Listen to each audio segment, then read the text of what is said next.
This is not another polished startup podcast. This is Breakthrough, where founders step into the arena mid-battle. Hosted by Adam Embrew and Matthew A. Doyle. A podcast where two entrepreneurs who've been through the trenches dive deep into what it takes to get success. Cold outreach, rejection after rejection, and finally, momentum.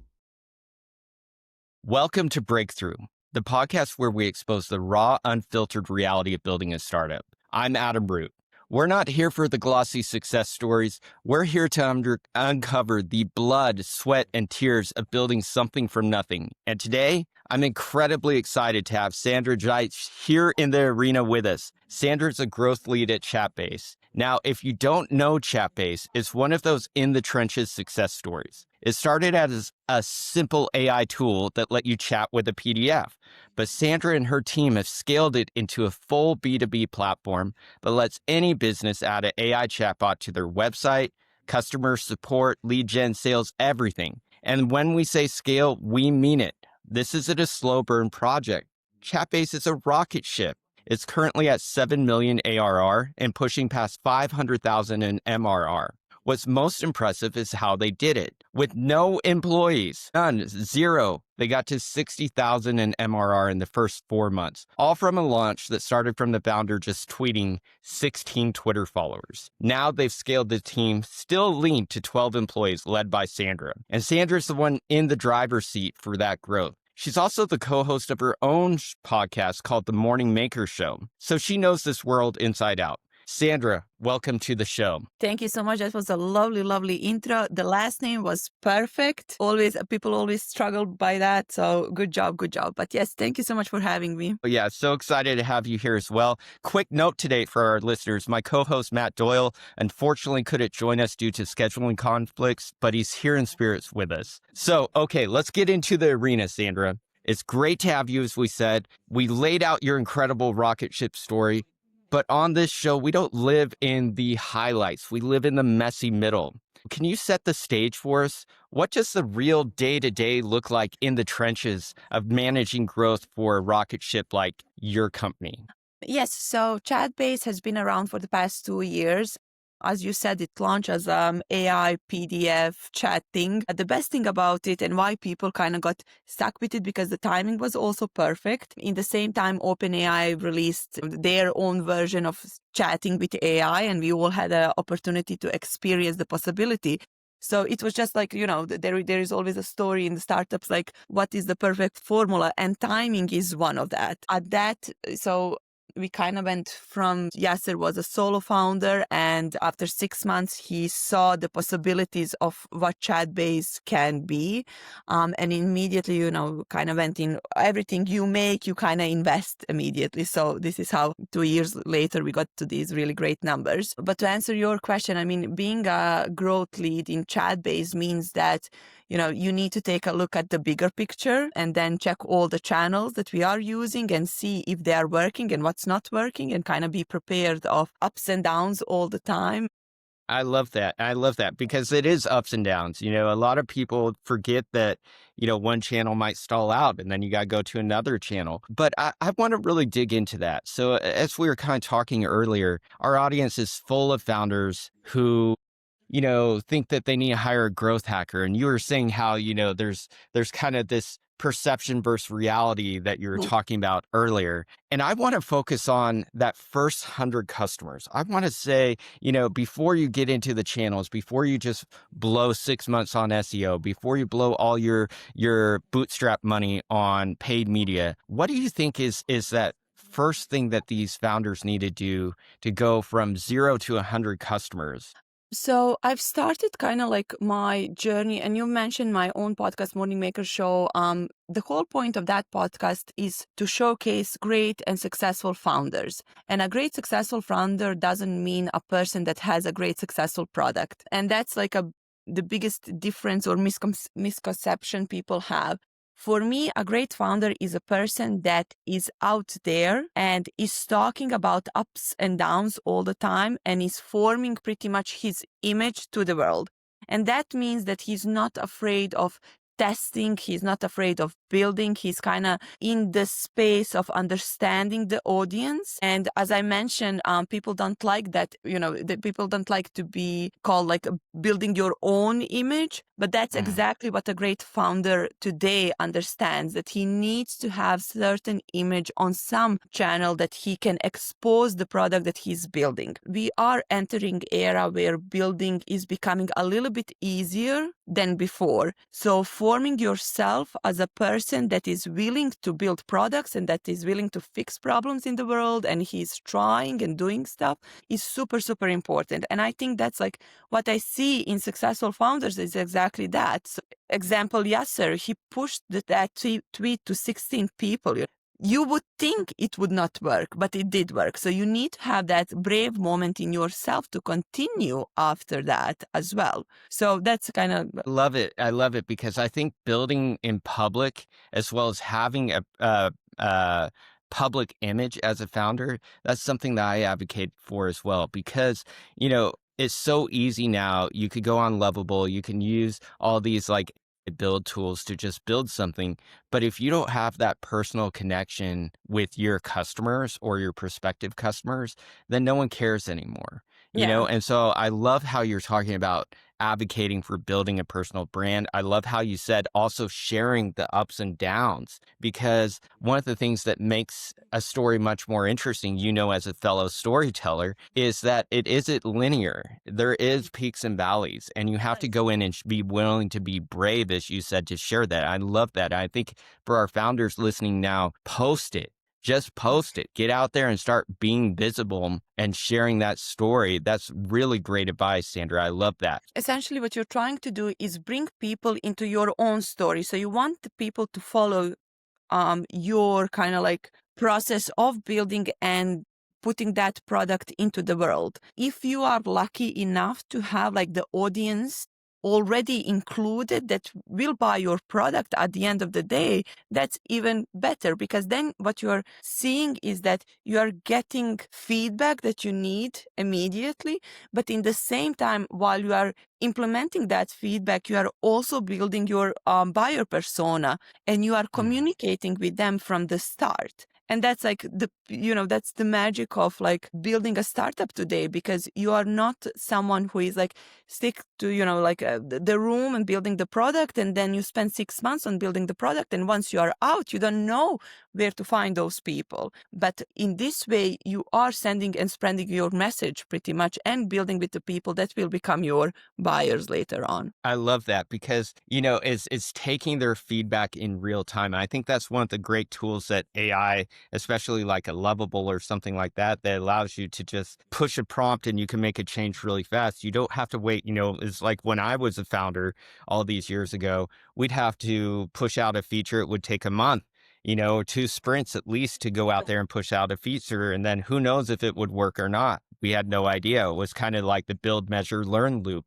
Whereas now you could push out a feature in a day and go out and test it and then push it out to the general audience. I think going out there and having that connection that you talk about where you can post on LinkedIn, post on X, and you're getting real-time feedback at a many-to-many scale, I think is really, really powerful. If you take a look at Chatbase, even at this scale, we are doing the same thing with, Yasser account and my own account. We are still sharing what we are doing on our daily basis and how we are growing the company. So that mindset didn't change. The scale is different, of course, but the mindset is still the same. You want people to follow your journey. You want people to be included in the company. You need someone to represent the product that you are selling pretty much. And, even though we are in B2B SaaS world, which is nice and great, people are still buying from people. And you are creating that image. And once you start like expressing yourself very publicly and what you're doing and what you're building and who you are as a person, it's much easier to implement the idea of the product you are building into other people, which means that they might not be your, perfect customers and they might not buy from you, but they will remember the name of your product and what you're doing.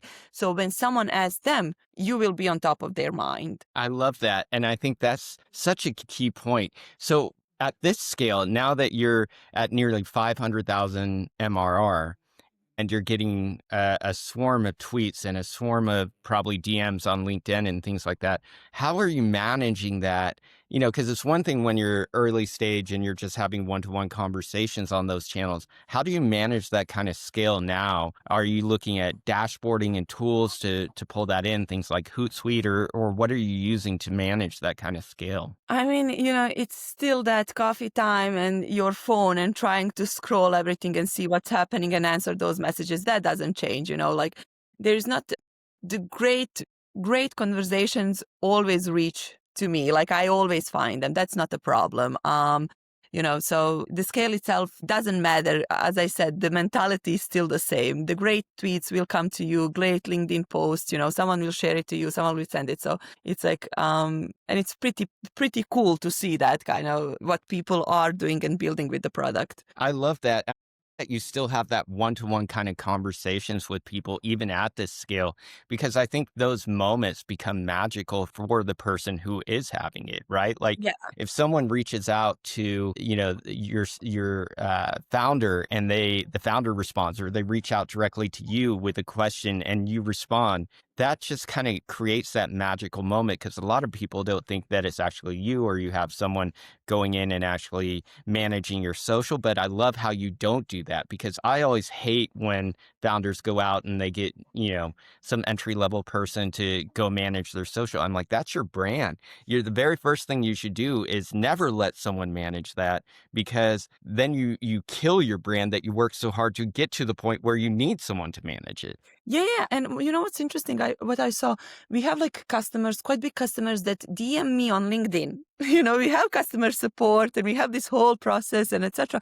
But they still DM because, as I mentioned, you have these faces and people that are representing your company and building the trust you need. So when they DM me, it's actually really nice for me. Like, okay, no problem. I stop everything and I'll check what's happening, and then you reply to them, and there is always this really nice conversation. As you said, I think it builds trust pretty much.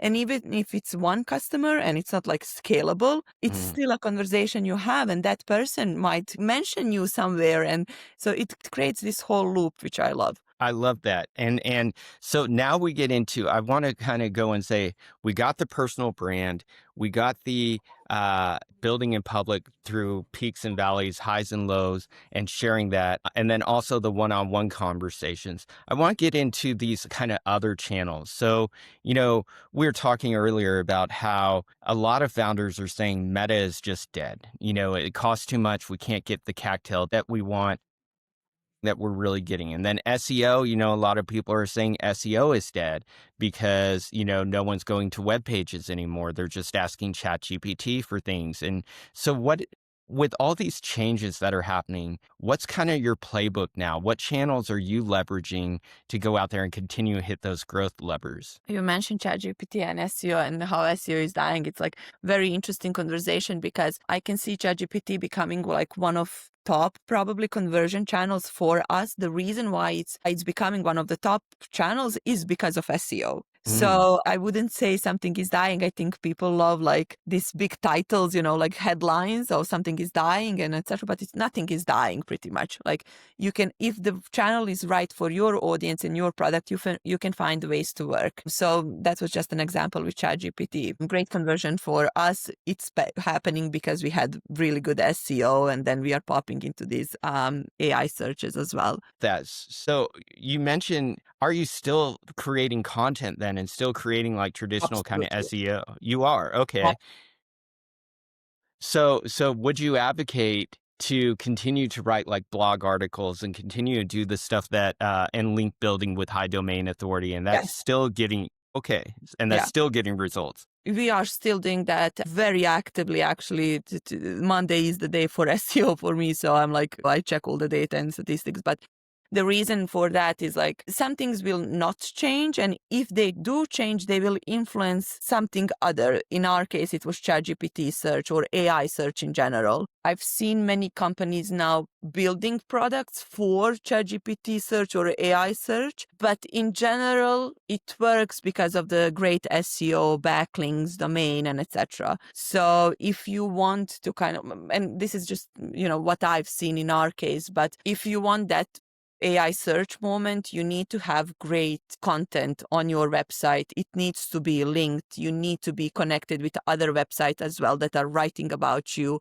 You need to be clear on what your product does so AI can learn and suggest when people are asking for it. So great content always wins, and it does build trust for your customers when they do land on your website. So we have like from documentation to changelog to blog to bunch of different content stuff. I love that.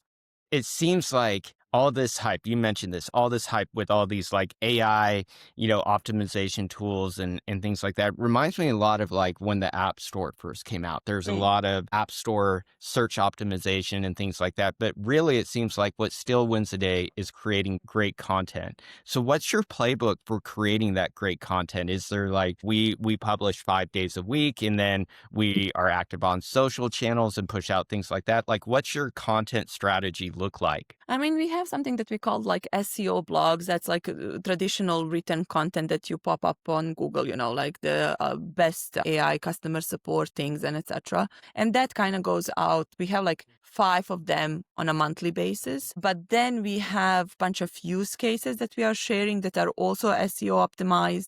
We have like also product-based articles as well that are SEO optimized. Our changelog is SEO optimized as well. But there is a difference between all of these articles. Like product-based articles are more into the product and how to use the product, but you still use the right keywords, you still use the right tagline and etc. Then, changelog are the updates, but they are still relevant to what is currently happening. We have a bunch of AI models coming out all the time. We do implement them in Chatbase. We do write changelog. We do then write a blog on how to use these models. So everything is pretty much connected. Essentially, my goal is to push, we have those 5 SEO-based blogs every month, and then use cases come time to time. We have like last week, we pushed 3 use cases. So that's kind of like always, how can we get more and more use cases? Because that's a great story. We are spreading a customer message, but also our message. So it's a great connection. But the blog, like the content itself is super important.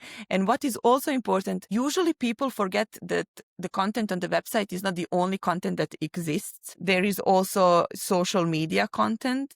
And when you are searching today, especially if you are AI searching, it's not only pulling the website stuff, but it's also doing the search on social media, especially Reddit.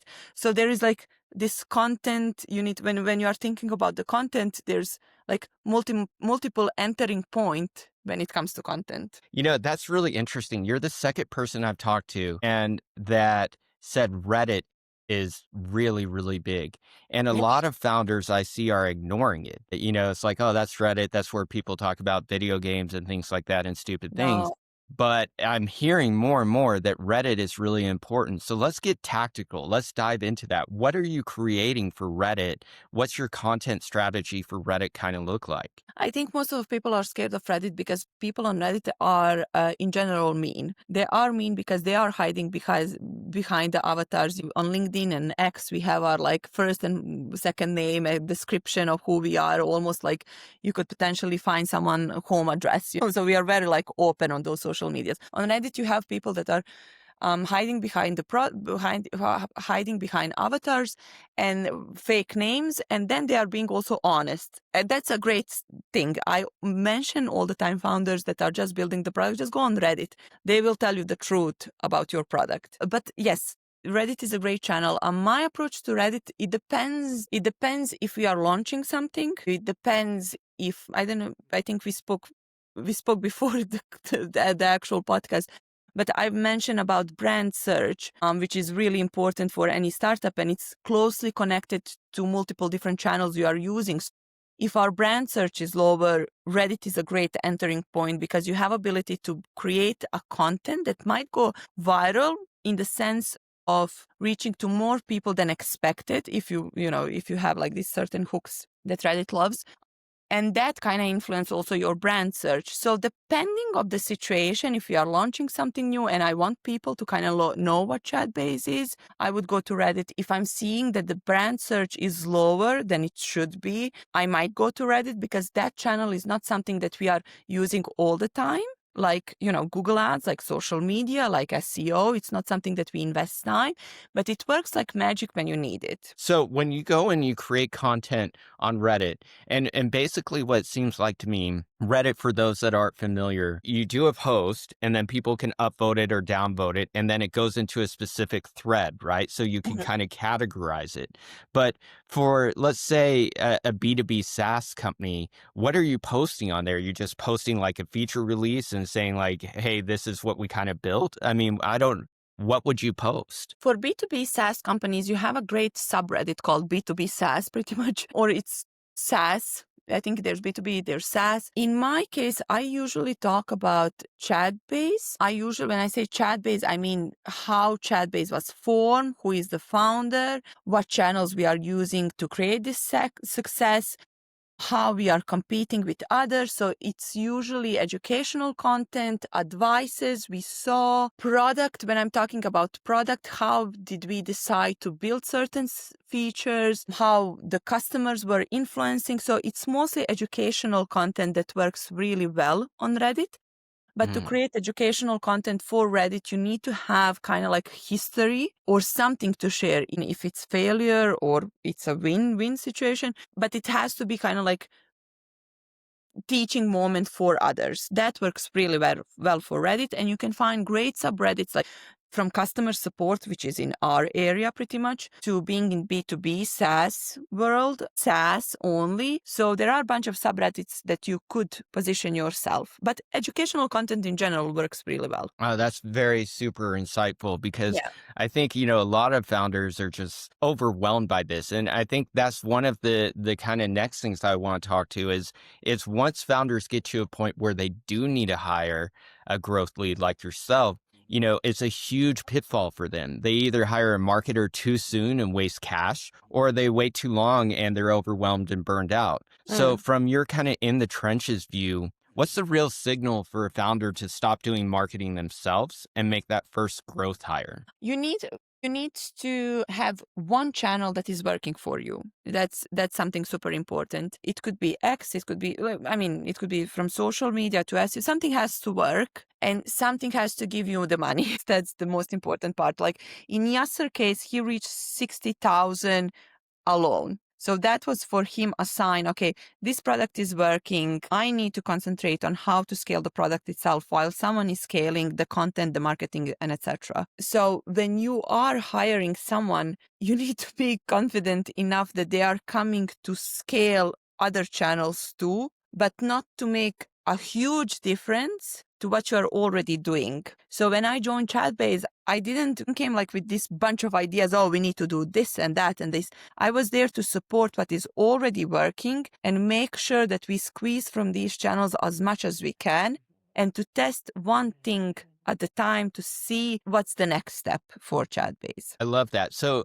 you don't want someone to kind of come in and just blow everything up. You want someone to go out and, like you said, maximize the value and get more kind of lift from that one channel, but then start to test in small kind of granular steps what other channels might work. Am I hearing that right? Yes. Yeah. Okay. Yes. You can't Okay. make like this huge change because then if you're making too change and introducing too much stuff, it's very hard to measure what's working and what's not working. It's also, once you go in a different direction, it's very hard also to go back to initial success as well. So the role of the first senior hire or a growth person is to make sure that the channel you are using, you can like squeeze more and scale more. And then, as you said, slowly introducing stuff that they can measure as well. So, yeah. I love that. And one of the big flaws that I've seen, a fatal flaw, I want to get your take on this, is I have a friend who is a VP level at a high growth startup, and the founder just changes everything. Like they go out there and they change the channel, they change the messaging. They're always just like changing everything out there. And that to me seems like a huge flaw where you're confusing the market, you're confusing that. It kind of goes to your point on, it's really hard to go back to what was working at Yeah. that point. What are your thoughts on that? Because I see that a lot in B2B SaaS, especially, is that founders just are like ADD. They just kind of go all over the place instead of focusing. Founders are definitely, we need to listen to them. That's my kind of like, I listen to whatever Yasser says to me, I absorb, because he has ability to see a bigger picture. He brought this company to the place where it is. So he knows his shit pretty much. So what my job is to filter the noise. So if he wants to put a billboard and do promo video and work with influencers and ambassadors, my role is to filter all of that and make sure that the message we're going to use is strict and polished. And then the channels we are going to use will give us something. In marketing is quite simple, especially if you are in like scale growth mode. So you have some money to spend. We don't put billboards or promo videos anymore for people to see it and be like, oh, wow. We put them for us to use on social media, for us to use it in the media, to kind of like build this momentum around Chatbase and etc. So to answer your question, when we have these founders that are like, oh, I want this and I want that, your job is to listen to them because they know they are really good in recognizing what's next step.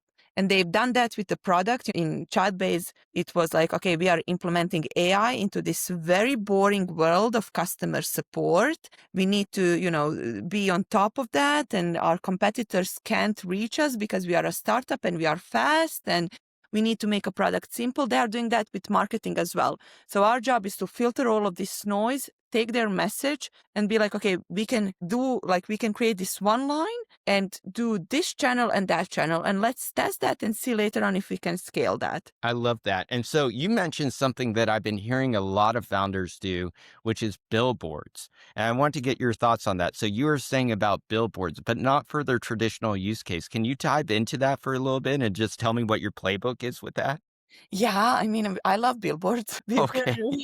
We ran billboards in San Francisco this summer, actually, and I'm planning to run them again. I love billboards, again, not because impressions that they will create on some highway or like in some street in San Francisco, but I love how much attention they get online. So, we are like, when we put a billboard, we are using that on X and we are using that on LinkedIn, and it gives this bunch of impression on social media. It creates a conversation. People do remember, hey, Chatbase put a billboard. These guys are like going out of their place, like, because billboard is very like traditional media, but we are bringing that into SaaS world. Also, the company is young and it's growing very fast. It gives the impression of being like, this okay, they are doing something great, So billboard in the sense of like traditional media, I don't know if you can even measure. You can't. ROI is very hard to kind of like measure in that case,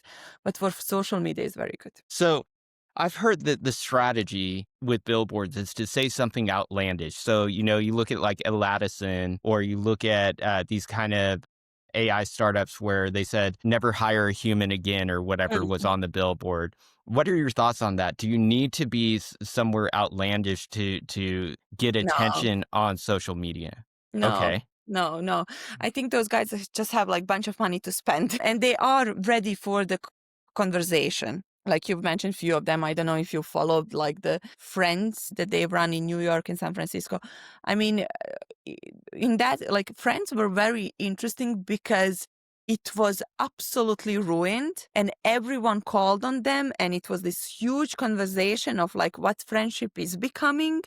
And, so people that are spending a lot of money on the billboards are a different level people because they are creating a conversation and they want that spark and, but for us and Chatbase, it's more about being visible and giving a statement that we have put the billboard and sharing that on social media and being very proud of the company and how much we are growing. And so it's a little bit different type of the conversation. So controversial things works really well. Again, billboard, social media, controversial, great stuff. Friends done that. And you mentioned AI, how it's called for the human stuff, but they want controversial stuff and they want a conversation. That's not something I would potentially do, even though we are working in customer support and we are also putting AI in customer support. I don't think we would ever say something like, you will be replaced by AI. But it does the magic. So I'm kind of hearing, I just want to assemble this and kind of put this in a nice package for our listeners. So we've talked about Reddit. We talked about billboards. We did talk a little bit about Google pay-per-click. Is Meta and Google still relevant and worth doing it these days? I think yes. I think for the bigger conversation, it is for a bigger picture. So if you want to have a successful company, once you reach that level where Chatbase is, you do understand channels. So, and you do understand that each channel works together. And that means in order to have a successful, paid campaigns, there needs to be a successful social media accounts that are leading these educational process of the customers as well. SEO is the same. To answer your question, yes, it does work. And I think more and more companies invest money there, make sure that the setup is right. If you don't know how to do it alone, don't do it alone. Hire an agency to do it for you and etc. So yes, it works. But you need to have also other channels that are creating conversation around your company working in the same time. I love that. You cannot, sorry to interrupt, it's very hard to scale on just that channel alone. So you have to have multiple different things working together. And I love how you said working together, so where you talk about having Reddit, X, LinkedIn, PPC, Meta. And so the question is then, how do you create that strategy where everything's kind of amplifying one another? It seems like a very difficult thing to do. And If you take a look at whoever has proper analytics, I use PawSog, it's a great tool. If you take a look at your brand search, visitors, you will have an understanding when things are working. There's more people just Googling your name. That's a brand search. And I think people hate brand search because it's like, oh, but this channel is not working or this channel is not working but it's like people know you. That's the whole point. So you need to have like one metric that is tracking all of these different channels so it's working. And when it's not working, then you can go deeper and be like, okay, this channel is broken. We are investing too much money. The conversion is not happening. What is wrong? Then you compare it with previous months and etc. But yeah. So you said the one metric. I want to dive into that because I'm a big believer in that one metric, because you know how it is when you got 20 metrics, 30 metrics that you're looking at, and then you just kind of get analysis paralysis. So to you, is that one metric brand search or something else? I would say so. When I joined Chatbase, we didn't even have a proper analytics. And the whole, our metric was Stripe. Are we making money or we are not making money? That was it. Then later on, when you are making money and you scale, you need to have a proper dig into but that one metric for me, it is a brand search because it all starts from there. I want people to know for Chatbase. My role is for people to know for Chatbase. If they are searching Chatbase, they know for Chatbase. If that's slow, they don't know for Chatbase. I compare that with previous months and the campaigns we used. So it's all connected. I love that. So it's literally focused on brand recall and going out there and saying are we going out and getting more attention? People are going out and they're curious about this. And then if that's growing, then growth is working. That makes sense. So here's the next question. You said, marketing isn't sales. Your job is to get people to know Chatbase and things like that. But how do you work with, how do you go out there and create that kind of symbiotic relationship to get sales what they need so they close deals? Sales loves sales love marketing people because of inbound. So all of our like pretty much enterprise deals are coming from there. So, oh, Still go ahead. at this stage. So maybe later on sales will come to me and be like, we need this and we need that and we need you. But at the moment it's everything coming in, and you have these Slack notifications and so the relationship with sales is good at the moment. I love that. The goal is, and you mentioned kind of your stack. And I want to dive deeper into your stack because I think that's really important. A lot of founders go out there and just buy all these tools because they don't know what to do. What does your stack look like? You mentioned post hog. You It's mentioned very simple. We don't overcomplicate things. For me as a marketer person, and as I said when I joined Chatbase, they didn't have proper analytics, and they were making millions. So it's don't stress about having a perfect stack or anything like that. Stripe is the one thing that you need, and that probably as a founder is the main key metric that you follow. And then for marketing person is Stripe also hog. And then, we send newsletters and we use loops, and, there's communication is on Slack. So it's a very simple startup package, pretty much. I love that. And the Don't tools overcomplicate it. don't overcomplicate it. Tools are not important. If you are a founder that is just starting out, find a way to express yourself. Even if you don't have a product, have a channel, have people around you that are doing stuff that are very interested for you, that you can have a conversation with them. So you are building some kind of relationship. When you go into a building mode, don't be scared to share what you're building. The reason for that is because you're going to connect with people or implement idea of the product that you are building in their heads. When you are building in public, you will see that you will get a great opportunities to connect with really interesting people that will give you great advices and work with you and help you a lot. If you are also aiming to raise money, like being VC backed, being in public and connecting with all of these other successful founders is also a great opportunity. One thing you can also, once the product is ready, you can launch it very easily. You can do it on Product Hunt, you can do it on X, you can do it on LinkedIn. You will have an army of people ready to support you, even if they are not, a perfect buyer persona. They will get you to the certain level that your perfect buyer persona might notice you. So that's just, starting out. Later on, this connection that you've built with people will be super important, because I was building in public. Yasser was doing the same thing. I invited him to my podcast, and then we kind of like, okay, let's work together. So this connection that you are building with people is super important, because later on you will be able to bring great people in your company to work with you and scale certain stuff. Building today is a lot of different. I started my career in Nordics, which is like very closed environment in Europe, and building there and working with founders and startup, we had this very boring traditional approach, which meant you build an MVP and then you hunt those VC investors trying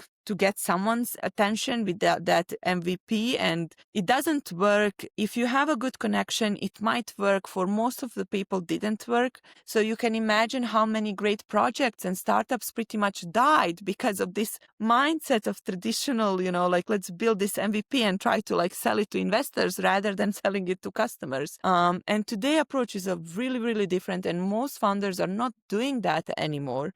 So being online and sharing your story, and, even when you don't have a product, you can still be in a conversation with great founders and marketing and salespeople and bring that, so yes. I love that point, because I was going to ask you in the question, what's your last piece of advice for these founders? But I think you just nailed it, because being in the conversation and just going out and even if you don't have a product, and I think that's the thing. I think you said it best. You said, the old way, this is how I did it back, 15 years ago. We had to go build an MVP. We'd have to go pitch 50, VCs, and hopefully one VC would call us back, and then you kind of build it and close money. And that's what I did. But now what it seems like is the better approach is going out and starting the conversation before you even build. And then then you network and kind of do these things, and you put yourself in the conversation, you iterate and you talk in public about it and build in public.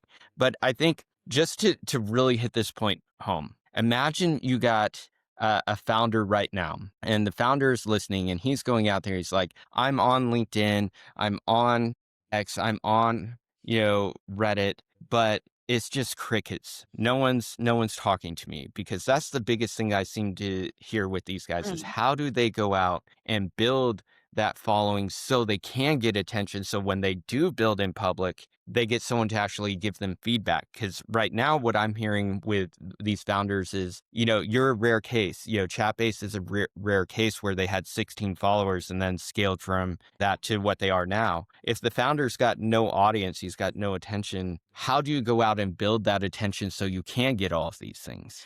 You said it yourself. The first mistake is being on LinkedIn and being on X and being on Reddit. You can't be on three channel. Me, I'm a marketing person and I can't do that. You need to choose one place where you are active, where you are connecting with people. Connection with people is the most important thing. You cannot share. This was Yasser case, sharing and then it's going into viral moment. But there's a lot successful founders that stick to the one channel and then build the connection and pretty much friendship with other people. That means that you don't go and post something and expect people will come and like what you've posted. No one knows about you. That's pure fact. What you need to do is include yourself into conversation. Find 10 to 15 people that are interested to you and then go under their posts and comment, have a conversation. The same way you would do it in like a room full of people. You would go there and try to make friends. And then when you do that every single day, like I remember when I was starting my X account, I had like Google Sheets of like 100 people that I would interact on a daily basis. And they were just interesting. So I wanted to keep up the conversation. That's the same thing these founders need to do. Don't be here, you are here, do the things you need to do in order to get here. And that means like you need to be connected with right people, you need to engage with right people, you need to comment and have conversations with right people, and then you can start sharing more about yourself. And when I say these things, I don't mean that this will take 6 months. No, this needs to be done in like 3 weeks. So in one day, you make a sheet of people you like, you start engaging, you do that every single day. Then you start a little bit posting. Then these people come to your post and etc. Algorithm today, especially on X, is so good. You can post a really simple video or just write, I built this thing and it goes viral and it's just, it starts or it can, or nothing can happen. But like the work you invest is something that will always return to you. So this is so great. I so appreciate the wisdom and having you on the show because, Sandra, I mean, this is in the trenches wisdom that you only get from someone who's actually done it. So the whole idea of putting the list and saying, okay, I'm going to go comment on these people versus posting and doing all that other stuff. No, go out there and join the conversation. I love it. I've started like building my LinkedIn profile like somewhere in April. And what I did was found great people that I admire with the content. And I did the same. So the logic, the setup is always the same. You find the great people, you interact with them, you see what they are writing. So I found the people in my niche that are close to my heart and that I can understand the words and the meaning. And then not only that I can engage with them, but I can also write the content that will put me somewhere. And it does happen like that. So small things that you can do on a daily basis that you can easily scale as well. So awesome. Sandra, thank you so much for being on the show. We really appreciate it. Audience, go out there, follow her on LinkedIn, follow her on X, go listen to her podcast and just soak in her wisdom. And Sandra, again, thank you for being in the trenches with us. thank you for having me. This was lovely, lovely conversation.